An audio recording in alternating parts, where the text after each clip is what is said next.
You're listening to the micro version of the Savage Lovecast. www.savagelovecast.com. If you're stuck in a relationship quandary, or if you're looking for sexual harmony,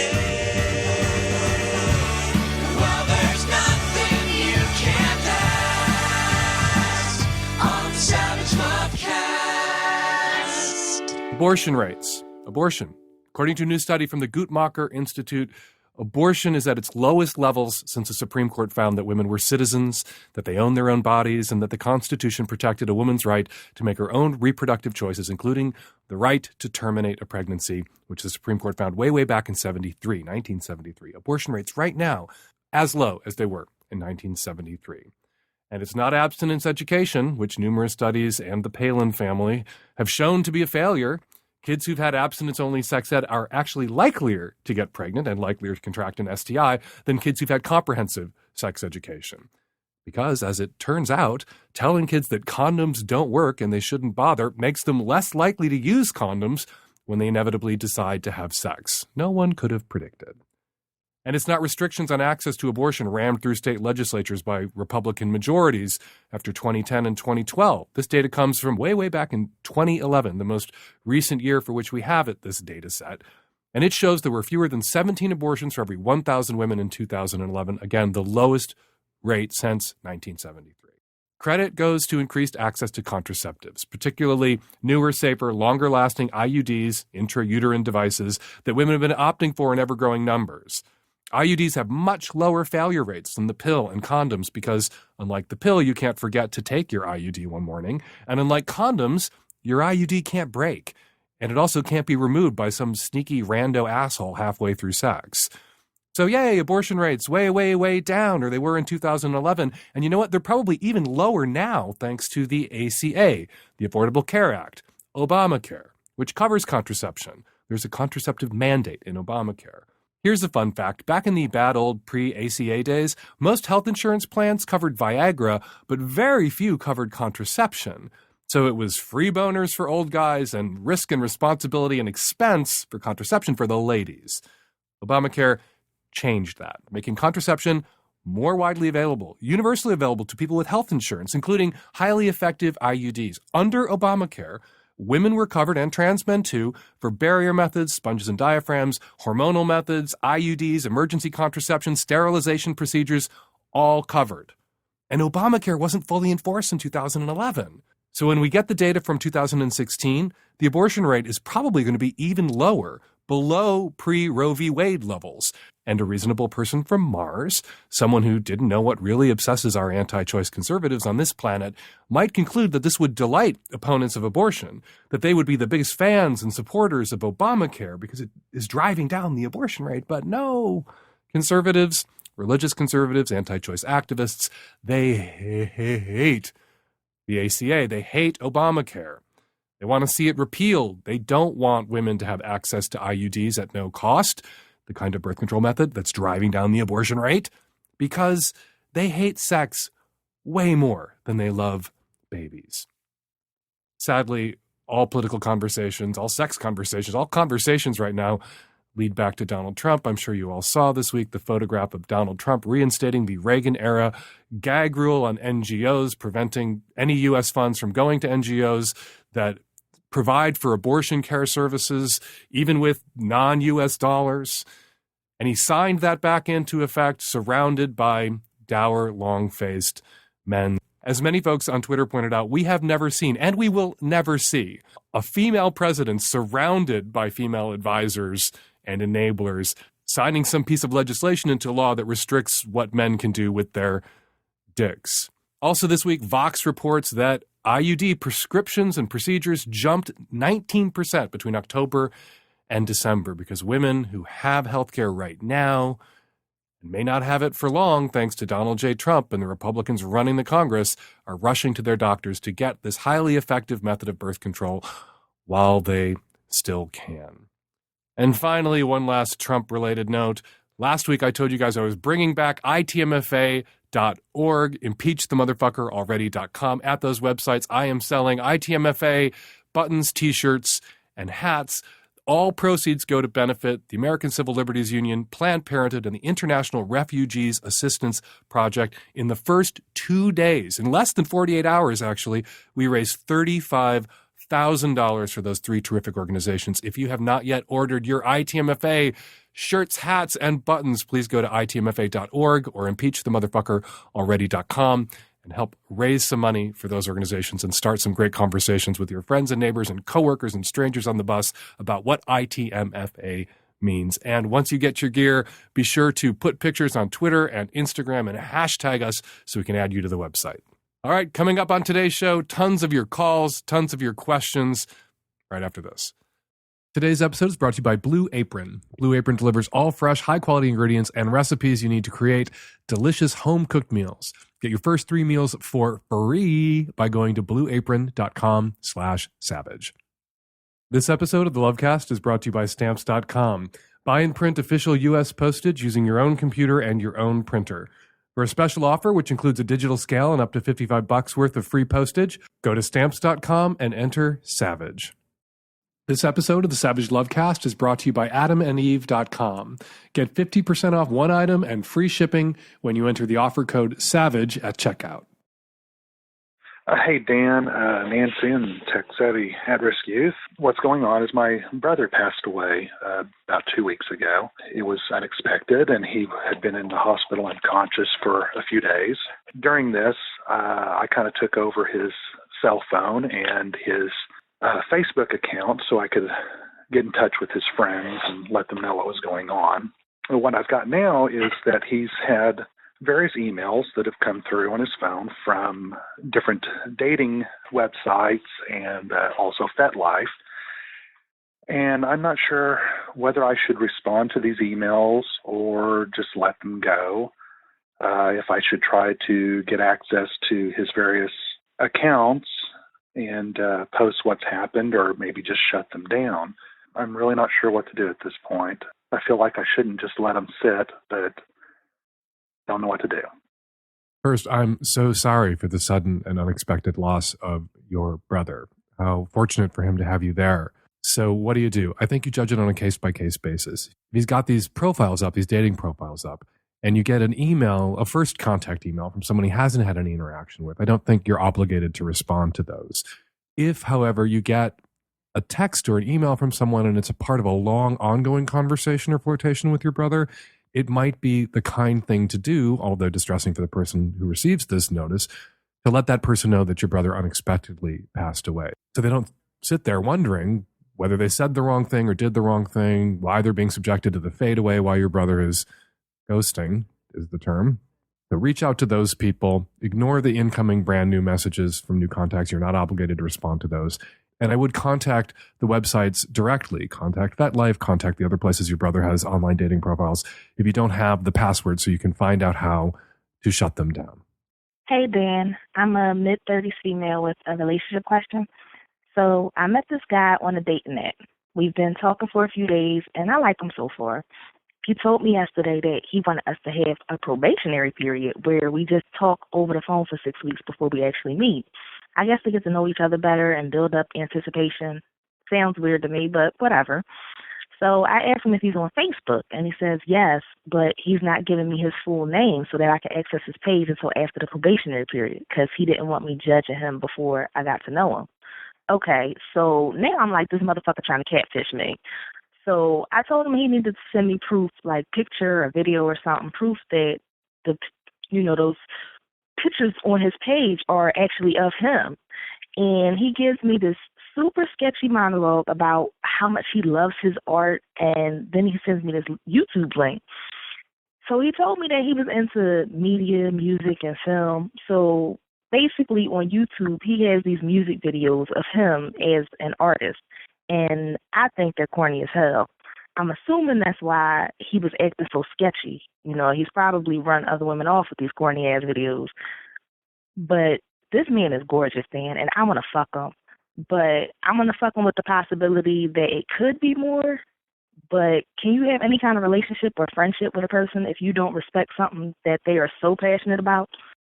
I'm going to take your questions in reverse order. It is possible to be with someone whose work, the music they create, the novels they write, the films they make, whatever, doesn't speak to you.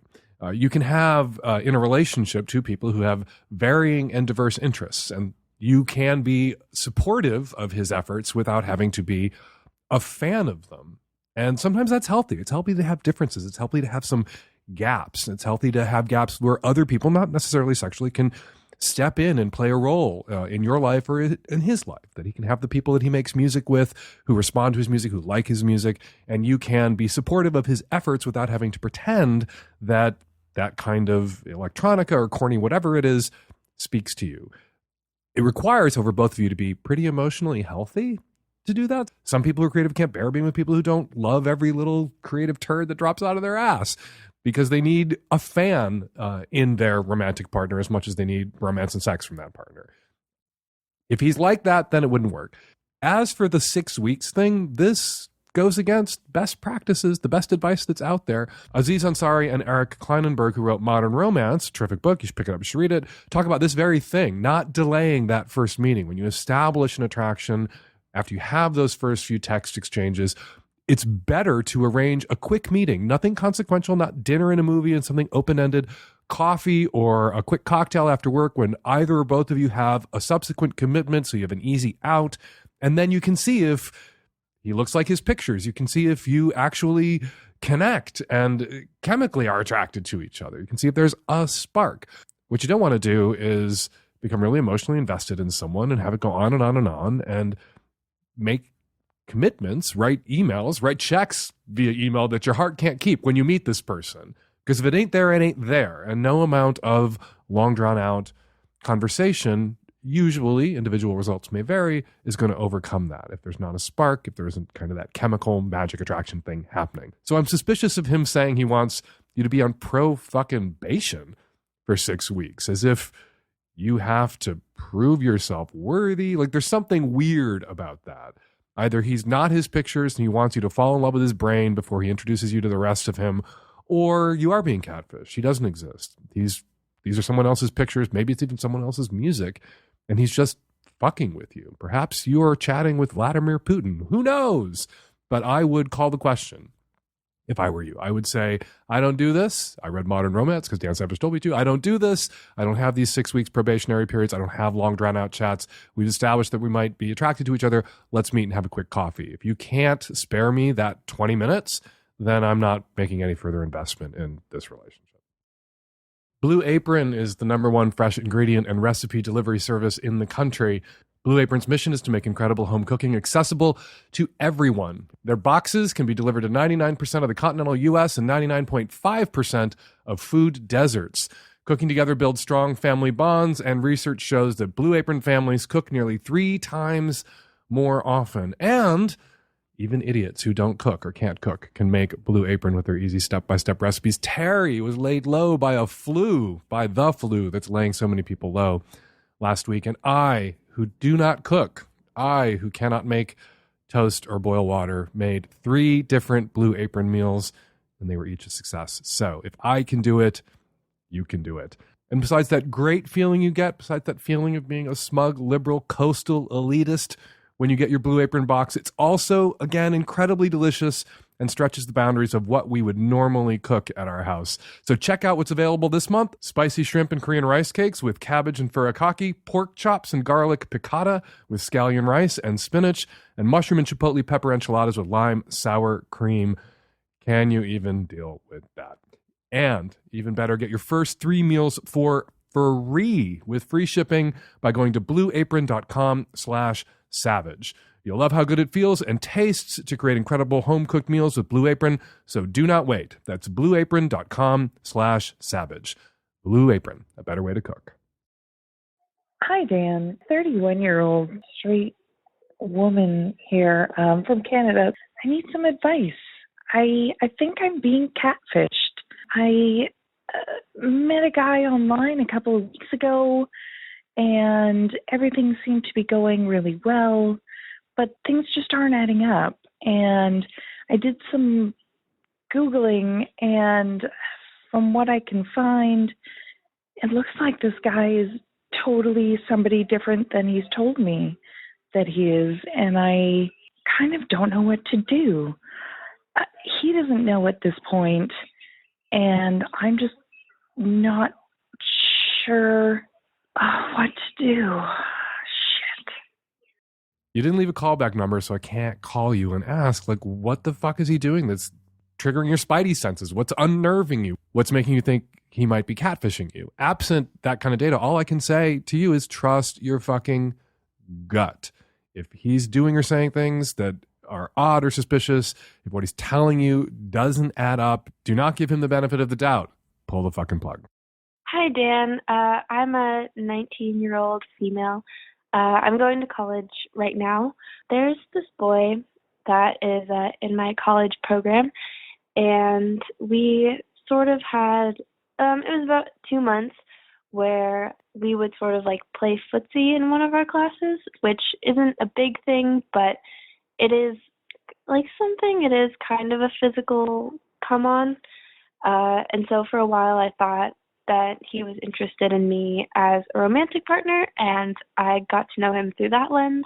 About 2 months in, he told me that he had a girlfriend and that he was just going through a weird thing when that happened. And the closeness that we'd garnered, he'd viewed as us becoming friends.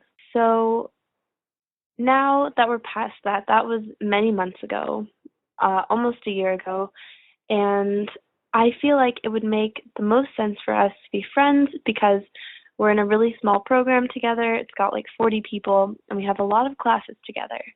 And I just want to be able to see him and communicate with him in a way that doesn't make me feel weird. I just wish I could get past seeing him as a romantic partner, potential partner, and just be able to be friends with him without feeling weird. So I was wondering if you have any tips on, I guess, overcoming getting to know someone through a romantic lens and somehow becoming friends with them. How awkward for you that you played footsie with this guy, that you had hopes, you thought maybe you could be his girlfriend, or at least you guys could do a little bit more than play footsie, and then you found out he has a girlfriend and nothing is possible. ... For now, you're 19 years old, you're in college. The odds that he's still going to be with this girlfriend that he has a year from now, pretty slim, statistically speaking. So I don't think you need to cauterize this emotional wound. I think you should be on friendly terms with him. And it's going to be a little awkward. Just power through the awkwardness. Even acknowledge the awkwardness. Always a good way to overcome awkwardness in the shorter run, just to say, this is a little awkward. Remember when we played footsie? I want to be friends, even though we did that. And that's weird. So let's just acknowledge the weirdness of that and be friends. Be that explicit, be that direct, and then live in hope, because who the fuck knows where he's going to be, or if he's going to be single in 3 months. Who the fuck knows if he's still going to be straight identified in 3 months? You're in college. So enjoy your little crush on him, masturbate about him furiously, live in hope, because you never know, and look around. There are other guys on your campus, if not in your program, who are possibilities. Have fun. Enjoy this psychic torment and psychic pain. When you're old and boring and a grown-up and long-partnered, you will miss these torturous moments. You will remember them fondly. Looking to make a resolution for New Year's that you'll actually keep and benefit from keeping? Well, we've got an easy one for you. To maximize every minute and dollar for your small business, there's an easy way to do that, an easy resolution to get on and get with Stamps.com. Think about how much time you've wasted over the years going to the post office. Drive there, find parking, wait in line. Stamps.com is the better way to get postage. Just use what you already have at home, your computer and your printer, to get official U.S. postage for any letter or package. Then the mailman picks it up at your door. With Stamps.com, everything you would do at the post office, you can do right from your desk and at a fraction of the cost of one of those expensive postage meters. Right now, sign up for Stamps.com and use my last name, Savage, for this special offer, a 4-week trial plus $110 bonus offer, including postage and a digital scale. Don't wait. It's a new year. Get on it. Go to Stamps.com, and before you do anything else, click on the microphone at the top of the homepage and type in Savage. That's Stamps.com, click the mic, and enter Savage. Hi, Dan and everyone. I'm a 25-year-old woman from Canada, and I'm married to a woman. My parents recently started hosting a Syrian refugee family, which we're both really excited about and we think is amazing. They're two young parents with their infant child, and they are very traditional.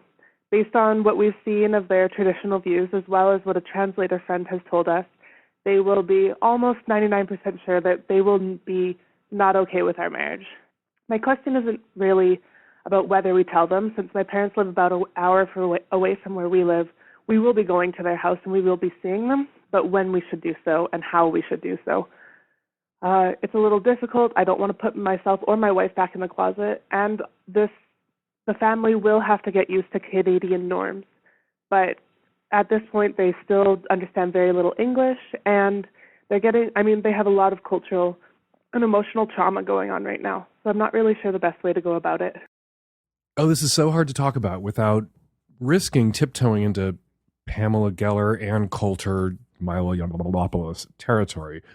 But we need to be culturally sensitive, and we need to be sensitive about the trauma, and your family needs to be sensitive about the trauma that the Syrian refugees that you're hosting, and mad props, as the kids used to say, to your parents and your family for stepping up. And God bless Canada for being a moral leader on this, as opposed to all the bedwetting bullshit going on down here in the United States around the issue of Syrian refugees.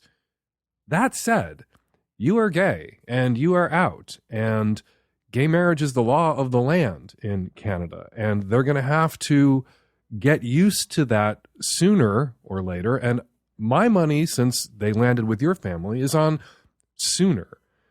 We need to be culturally sensitive, but we don't want to be so culturally sensitive that we culturally sensate ourselves back into the closet. That is not a price that you should have to pay, or your family should have to pay, or Canada should have to pay to host. Now, you don't have to approve of gay marriage. There are plenty of people in Canada who do not approve of gay marriage. You do have to be tolerant of it. And tolerant doesn't mean hosting the wedding. Tolerant doesn't mean throwing the rice. Tolerant doesn't mean loving it or celebrating it. Tolerant means put up with it. That's what tolerance means. I will put up with your shit. You put up with my shit. You leave me alone. I leave you alone.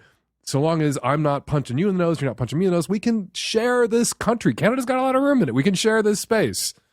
That's tolerance. And they have got to acclimate to that. And why not now? You know, Holland, at the behest of right-wing demagogish politicians, and goddamn them and fuck them, but whatever, Holland instituted a program where refugees who wanted to come into the country and wanted to reside in Holland were sat in a room and made to watch a video that showed gay couples kissing in the streets, that showed women sunbathing half naked in the parks, and said, this is Holland. If you don't like this, if you can't tolerate this part of Holland, then Holland might not be for you.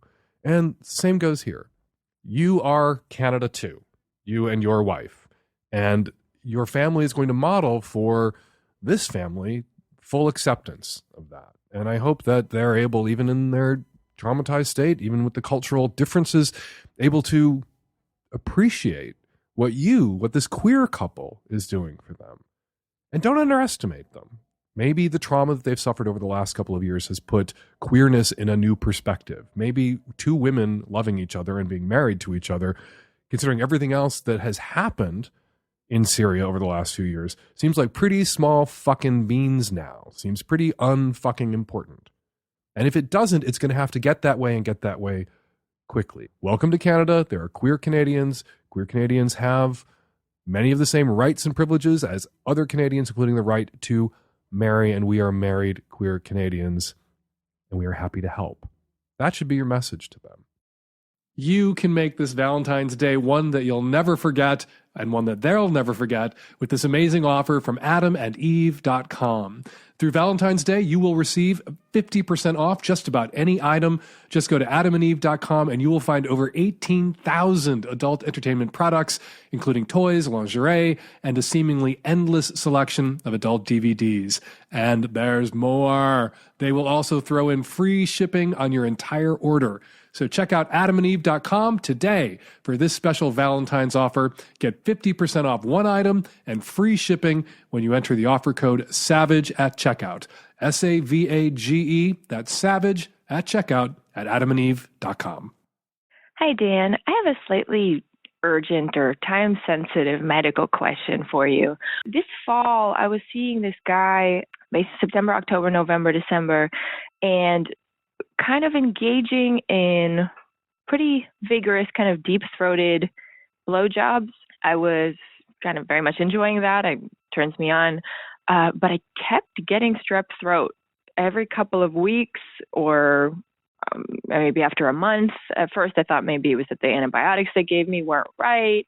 And at first, we didn't know that it was strep, and so whatever. But basically, the last time, it was sort of, I had been totally cured for a couple of weeks, and I went down on my guy, and I could really feel that his dick was sort of scratching my tonsils. I mean, it was like really pushing because I really couldn't like get it way deep into my throat. And then a couple of days later, I ended up having to go back to the doctor and turns out I had strep throat again. So I didn't used to, I'm 28, I didn't used to be able to deep throat, and now I do, and I really like it. But are there inherent health risks that nobody's ever told me about? Do you know of that this is like dangerous in any way? Should I just stop deep throating because, but I don't really want to because my boyfriend likes it and I really like it and it's just something that I like to do. I am not a doctor. I am not your physician. I may not be qualified to answer this question. And my example is all anecdote, no data, but here's all I got for you. I've never had strep. Hey, Dan. I am a married woman in my mid-30s. Been with my husband for over 10 years. Early in our relationship, there was a lot of sex. We had sex all the time. We couldn't even get through a movie without fucking. And over the 10 years or more, the sexual energy and frequency has declined. And I will definitely admit that's due to my libido. I've always had a really low libido. It's always been kind of a struggle to get into it. And he has a really high libido. He wants it every day, several times a day. So I'd say early in the relationship, maybe about after a year, he approached me for the first time with concern about sexual energy. And of course, I understood that it's really important, so I've been trying to keep his sexual energy up. But it's been a problem ever since then. I really tried to initiate sex. I try to flirt even when I'm not feeling it. And he comes to me fairly frequently with complaints that it's not enough. So I try harder. At one point, he kind of got into my head that something might be wrong. So I started on this mission to find out what that was. I did things like stop taking birth control, go to the doctor, got my hormones checked, changed my diet, exercise more, took supplements, herbs. Nothing was really found wrong with me biologically. I started going to therapy. He even got me this book called The Sex-Starved Marriage, which was just awesome to read. Within the last year or so, I'd say I came to a realization that I don't really think I'm broken. I don't really think there's a problem that needs to be fixed. We're just different. And we're just having trouble finding that meeting in the middle. So now I'm not really sure what to do now that I don't have this mission anymore.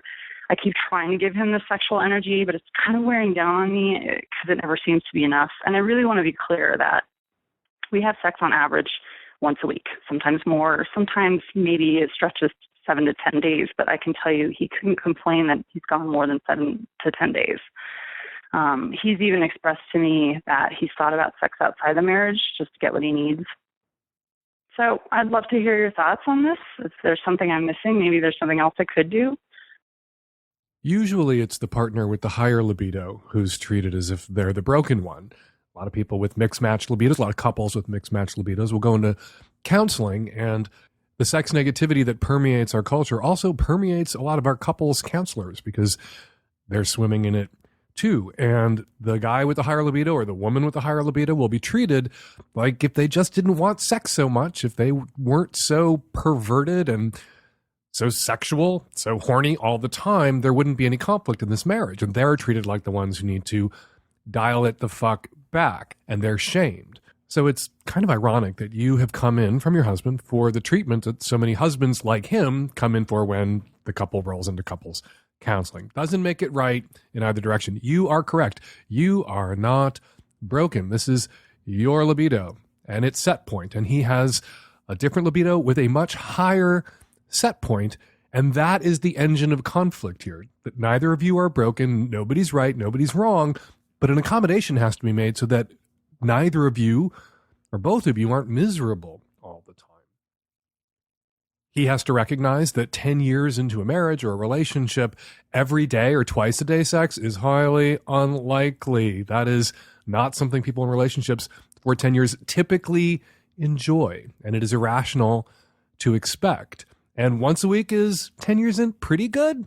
Ain't great, but it's pretty good. Every 10 days, less optimal.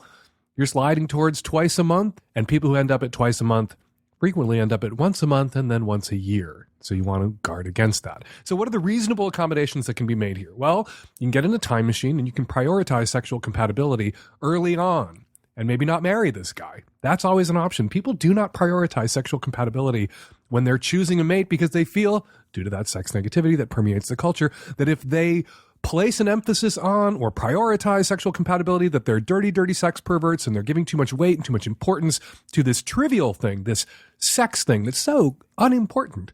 And then 5 years later, 10 years later, that explodes in their face because sex is not fucking trivial and sexual compatibility is really fucking important. It needs to be prioritized right up there with, are you on the same page about imaginary friends, by which I mean religion? Do you want to live in the same part of the country? Do you want to have kids? Prioritize sexual compatibility along with those other really important matters. Where there isn't in those cases, and often in the case of sexual compatibility, there isn't a middle ground. There isn't a compromise that doesn't make everybody miserable. You can't have half a kid. You can't, most people, be bicoastal. And sadly, when it comes to sexual incompatibility, the compromise position often leaves both partners feeling kind of miserable. Somebody's having more sex than they want to have and going through the motions and feeling like the human fleshlight or the human dildo being jacked off inside of or being used to get somebody off. Or they feel sexually deprived and angry and resentful and horny all the time.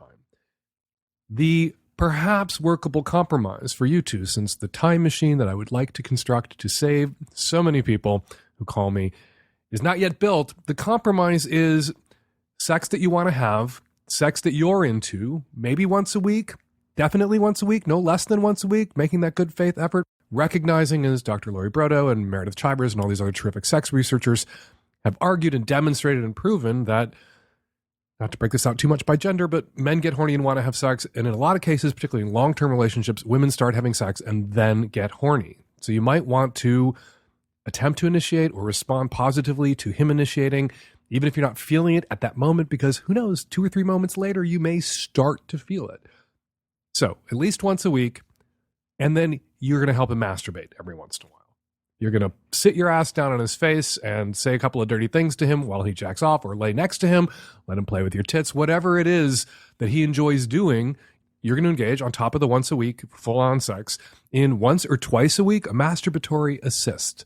You're going to lay with him, cup his balls, play with his nipples, whatever it is that helps him get off, and help milk that man, help drain that sack. And try to do it with a smile on your face. Try to do it without betraying impatience. And you might find every once in a while, when you are just there to give him that masturbatory assist, that it clicks for you. That becomes the once a week right then. That becomes maybe the second time it happens this week. Not because you've been dragged into it, but because laying there with him, being intimate with him, helping him get off at a moment where nothing more is expected of you, you may find yourself at that moment wanting to fuck your husband. Also, shake things up. When we first get together, the person we're with they're new, they're strange, we don't know them. We're clearing hurdles to get into their pants. We're taking risks. It feels dangerous. It feels invigorating. Our adrenaline is pumping the first time we get naked with someone we've never gotten naked with before. The 300th time we get naked with someone we've gotten naked with before, 299 other times adrenaline not pumping so much. You can induce the adrenaline that was built into the fucking that you guys were doing a long time ago with some intentionality. Yeah, you two getting naked at 10 o'clock at night when you're crawling into bed in the house you share. There's not going to be a lot of adrenaline or a lot of excitement at that moment. You two getting naked in a public place and fucking there, or at the office, or in the car parked somewhere you might get caught, somewhere else. Get the fuck out of your house. Have a sexual adventure together. And the sexual adventure will bring to the two of you what you two used to bring to each other, which is the adrenaline pumping. So talk to each other about kinks, about fetishes, about sexual adventures you have not had and might like to have. And see if there's not a place you can go where you haven't been before that reignites that spark of strangeness and newness and danger and risk and gets the adrenaline going. Hi, Dan. I have a question about my current relationship. So my wife and I have been together for a number of years, and we're in a monogamish relationship right now. We kind of started off together and alone, and then we opened it up to swinging for a little bit, but that got to be too much of an issue scheduling for so many people, and we decided to just kind of open up, make it monogamish. Now, my wife has a friend, and she meets him periodically, and that works out great. I have a couple people I see from time to time, but I have a bit of an issue finding people to meet. And I've tried online dating, like kind of Tinder, but due to our careers, we don't want this information getting out. So I can't really put my face or many details on my Tinder account. Therefore, I have a bit of an issue finding matches or, meeting people in other ways. Now, I wanted to start going out to the local bars and the nightlife and, chatting up girls in that realm, but I don't know about when I should tell them that I am currently married and, emotionally unavailable and just looking for, some casual fun. I always kind of feel like if I went out and talked to them without telling them ahead of time, I'd be duping them or tricking them or something. So I'm just curious about when you think it would be appropriate to, drop that bomb that I am married, taken, but kind of on the market in a little bit of a way. I'd like to go out and meet people, but I don't want to be dishonest, but I do want to be straightforward and upfront with them. Your question touches on the issue of reasonable expectations. And someone who is meeting a person in a place where single people attempt to meet each other to hook up, and perhaps from that hookup, maybe find a boyfriend, find a girlfriend, get into a relationship, they have a reasonable expectation that the other people they meet there are not married and emotionally unavailable. By being in that kind of a place, they're saying, I'm available, perhaps only available for an evening. And most people who have casual intercourse with somebody that they've just met can't reasonably expect that they're guaranteed more than an evening. But people live in hope and people dupe themselves. And you are, by into being there and trawling that kind of place, putting yourself in the position of hurting someone by leveraging her reasonable expectations against your dick, basically. So what do? Well, you be honest, you wear your wedding ring if somebody wants to fuck you anyway, and some people will want to fuck you anyway. You haven't duped anyone. You haven't taken advantage of everyone. You haven't used anyone's reasonable expectations as leverage to get them into your pants or you into theirs. It'll mean less opportunity because fewer people will want to fuck you knowing that you are married in that environment. I would encourage you to move on all fronts. Go out, go to those places, be completely honest and upfront. You never know. You might meet a married lady in one of those places who's doing the exact same thing you are doing. Put on your Tinder profile why you can't show your face on your Tinder profile. I promise you, there are married women and partnered women who are on Tinder, who are in your position, who may be lurking on Tinder themselves, not showing their faces because they're concerned about their friends or neighbors or coworkers, family members finding out that they're on Tinder and finding out about the fact that they're in a non-monogamous or monogamish relationship. You will find those women who are in your exact same position by just being really upfront about why you're facing it on Tinder, that you have a wife at home, what you're looking for. Also, you say you were involved in organized swinging for a while and that didn't work out for you and the wife. You can go to swinging mixers. I would encourage you both to go to swinging mixers. I would encourage your wife to take one for the team and go to those swinging mixers with you. Just don't fuck anybody there so that you can be present in that environment where there are other women who are open to having relationships with men who are married themselves, looking for extracurricular and extramarital partners. So I think you move on all fronts. Like I said, go out and be honest with the women that you interact with or talk to about your availability and your marriage. Be honest on Tinder and ask your wife to accompany you to these swinger spaces without no sex. You're just there for the mixer part of the evening so that you can meet more women. We've talked about this a lot. When a couple swings, a straight couple, really easy for the wife to line up all the dick in the world. A little more challenging for the man, for the husband, to line up the pussy. A woman who is swimming in dick because they're in an open marriage and it's working for her, it's important to her. It's in her own best interest to make sure that that's also working for him. So, ladies, in open relationships, in open marriages, you might want to make just a little bit of an extra effort to give your husband an assist so that open marriage is working just as well for him as it's working for you. Hi, Dan. I'm a 30-year-old straight woman living in a remote area in Alaska. And I recently met a man who's out of town a lot for work, which isn't unusual here. So we've been flirting a lot over text. Nothing's happened between us except for the flirting, but we've been making plans to go out when he returns, so it should be soon. And I don't normally do this, but I was at home and a bit bored and kind of daydreaming about him, so I Googled his name. I usually wait to get to know people in an organic way. I'm not much of a researcher in the romance department, but the very first hit, the very first one, was a site to expose lying, cheating husbands. There was a picture of him and several comments regarding his allegedly devious ways, his cheating, his narcissism, and his womanizing, and the timestamp was within the last year. So I'm unsure how to approach this.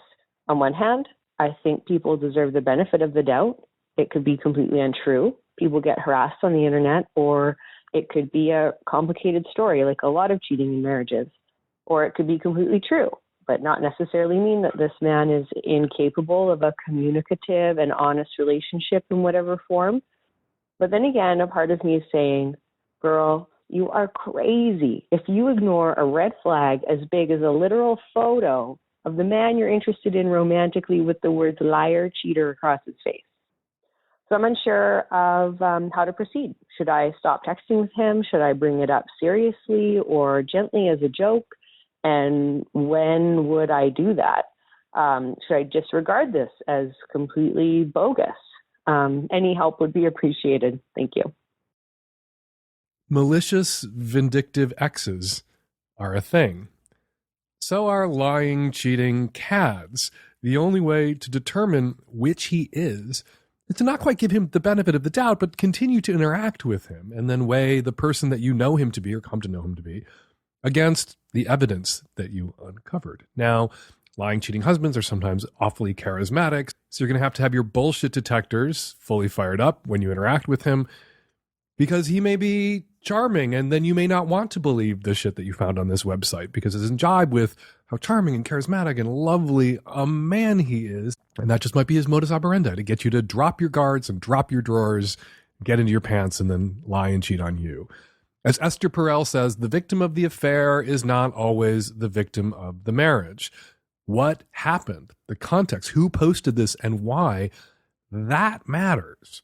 He may have been in a marriage that was falling apart and then he fucked somebody else before it was technically over, and because we're insane and because we regard not touching anyone else with your genitalia while you're married as the just acid test of loyalty and goodness, he may have touched somebody else with his genitals and now he gets to be shit on the rest of his life. He gets to be accused of being the bad guy when, who knows, maybe his wife had betrayed him in other ways. You can betray a partner with contempt. You can betray a partner with disregard. You can betray a partner with emotional abuse, verbal abuse, physical abuse.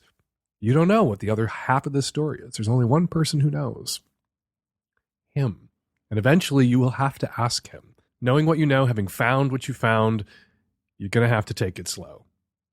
Keep texting, hang out a little bit, go on a date or two, keep your eyes open for other red flags, for inconsistencies, and you're going to get to a point where you start to talk about your romantic histories, marital history. Throw out your stuff, ask him to throw out his stuff. And then eventually you're going to have to just cop to the fact that you fucking Googled him and you found this and ask for his explanation.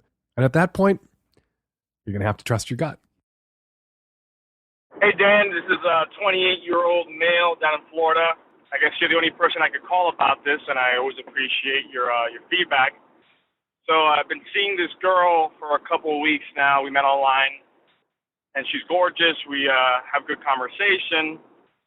But every time we've hung out, little by little, she reveals how she's pretty religious. And I'm not the most religious guy in the world, so I don't really care, but the more we hang out, the more I guess I realize that she's pretty hard line. She made a comment about how homosexuality is a disorder and how, God punished Sodom and Gomorrah due to their perversions and how it's wrong. And I tried, very calmly to express my opinion on it and kind of differ with her. But also, we were driving to the restaurant, and we drove by a swingers club, and she made a comment about how that's disgusting and how that's not right, and how basically because they're into those kinks that there's nothing for them to want more after, BDSM and swinging, that basically all that's left for them to do is to be pedophiles, and I really had an issue with that. But apart from that, she's a great girl. She's, I feel like she's maybe ignorant and doesn't know any better. So I don't know what to do. We're not seeing eye to eye on those issues, but on everything else, we're kind of pretty good. So I wanted to see what you thought about it, what you think I should do. Maybe there's some way to talk around this, or I don't know. You're the expert. I have a problem with you calling this girl religious. What this girl is an ignorant fucking bigot. And you can blow her mind with a Bible quote, Ezekiel 16:49. Now this was the sin of your sister Sodom. She and her daughters were arrogant, overfed, and unconcerned. They did not help the poor and needy. The sin of Sodom sounds a lot like modern day republicanism. So you might want to toss that at her. We have misinterpreted the sin of Sodom. It wasn't dudes fucking dudes. It was rich people not helping the poor and the needy. Arrogant people not helping the poor and the needy.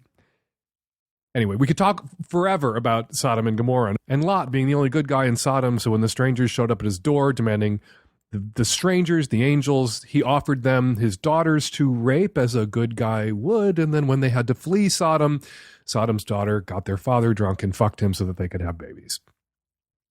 Those are the paragons of virtue, Lot and his daughters, in the Sodom and Gomorrah story, which she probably hasn't read very closely. You could argue with her, you could attempt to fuck some sense into her, but I can't imagine somebody this ignorant, this bottled up, this ashamed. I'm sure some of the shit that's flying out of her mouth, condemning others for swinging, for practicing BDSM, for being gay, for pedophilia, is her externalizing her own internal conflicts about sex and sexuality. There is probably inside her some desires that trouble her because of the bullshit that was pounded into her head in her religious tradition. When she stands there by the side of the road, shrieking at the swingers club, some part of her really wants to walk into that swingers club. People who are just not interested in swinging or non-monogamy don't spend a lot of time obsessing about it, just like people who aren't interested in homosexuality don't dedicate their lives to persecuting homosexuals. They get on with being heterosexuals. I would run screaming from this person if I were you. I can't imagine, with how conflicted and fucked up she is about sex, that she's going to be a good lay, frankly, and I assume that you're interested in her partly for the lay possibilities. But if you want to do the work, just be as aggressive with your opinions as she is with hers. And the fact that she dips her opinions in religiosity and rolls them in bullshit doesn't mean that you can't be just as blunt and just as aggressive and just as opinionated in opposition as she's being. So, you have my blessing to continue to see this girl, so long as you come aggressively to the defense of queers, to people who are not monogamous, to people who are kinky, and there is not a slippery slope from bondage to pedophilia. That is not how that works. And if she spent 5 minutes reading about any of these issues, she would know that. So tell her to pull her nose out of the Bible that she actually probably hasn't read and read some other books about human sexuality, and make that a condition of her continuing to see you. Hi, I'm calling about episode 535 and the guy with the friend with benefits who had the non-benefit of the mildewy sheets and clothes. That can be an issue, especially with front-loading washing machines. Even if you don't leave stuff in there too long, the design of them encourages for mildew to build up. So you can, there's a number of different products you can use that sort of clean out. You run a cycle and clean out the washing machine. But what can also help is running a load of white vinegar or just throwing a cup of white vinegar in when you do the wash. So he may not be leaving them in for too long. It may be an issue with his washing machine itself. Hi, Dan. I'm calling about the woman who did not finish her hamburger helper. And while I think a lot of what you said was great, her boyfriend should have been on her side and she could have made some other excuses. I think you missed something, maybe because of your coastal eliteness, which you own. But I think you're forgetting that not everyone can afford endless amounts of hamburger helper. And it could be that they weren't foisting it upon her. And it could be that she wasted quite a bit. It could have been that if she hadn't taken that helping, that was going to be somebody's lunch or somebody's breakfast or dinner the next day. So I don't know the economic situation of that family, but it's quite possible that it wasn't so much about being rude as it was about waste. Hi, Dan. I am a 25-year-old female in California. I am calling in response to the woman who was concerned about a lump that she found on her boyfriend's testicle. And I just wanted to say your advice was spot on. My husband is currently dealing with treatment for testicular cancer. It's not been a fun time. He was only stage 2. Thankfully, we caught his early. And I just wanted to remind men out there to check themselves for lumps while they're in the shower is the best time. Everything is loose and relaxed, and that's generally the easiest place to feel them. If testicular cancer is caught early in stage 1, it is the most treatable cancer there is. You can fact check that. It's true. So just want all of your listeners to stay safe out there.